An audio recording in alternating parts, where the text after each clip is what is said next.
Hi folks, welcome back to the Horde. Let's see, today is Sunday. It's almost noon, it's the 24th, once again Sunday, 37. I just opened the door up here, so it's a little warmer than that. We really haven't been getting any major sun, but it must be enough that brought the batteries up to charge. There's my Fighting Irish clock there. Alright folks, so what are we up to today? One of the projects I've really been after myself to get moving on is this Mojave with the Honda engine on it. And I guess this Mojave's a Kawaski, and I've always been a Honda man. And I'm realizing why I'm a Honda man. You kind of get used to certain bikes, the way they put things together makes sense to you. And when you start swapping around, you kind of grumble about how other companies do things that kind of make life a little bit harder. It took me almost 15 minutes to get the seat/plastic off to start swapping out the rear end.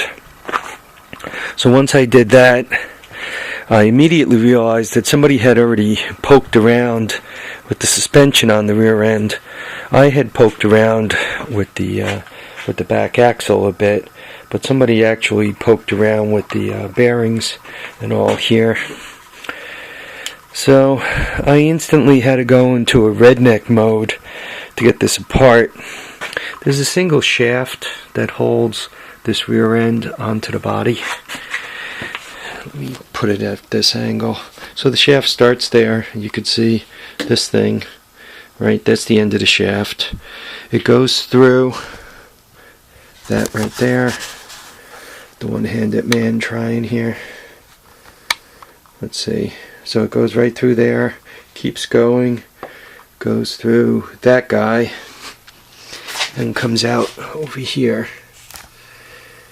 You can see where it comes out.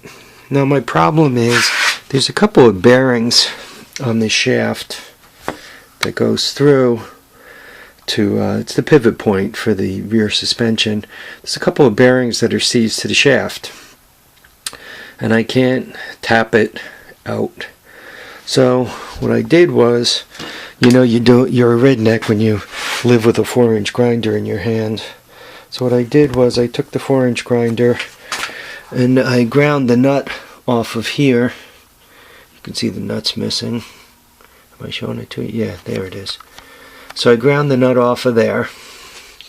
And then I cut the shaft in the middle. So you can see it's cut in the middle there. And what I'm hoping is that I can just slide it right on out. This end looks like it's ready. Yeah, there it is. So now the shaft's out. And to put the whole, first thing I got to do is free up these bearings. I guess they're slide-on bearings. If there are needle bearings that go on the outside of this, I'm kind of screwed. So I don't know. I'm going to have to poke around with it and see. So that'll allow me to drop the rear end.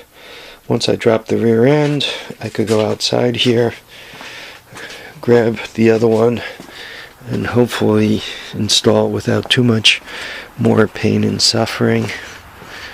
Here's the one that's going to go in there. So once again, it feels pretty loose. So I might be in a little bit of trouble here.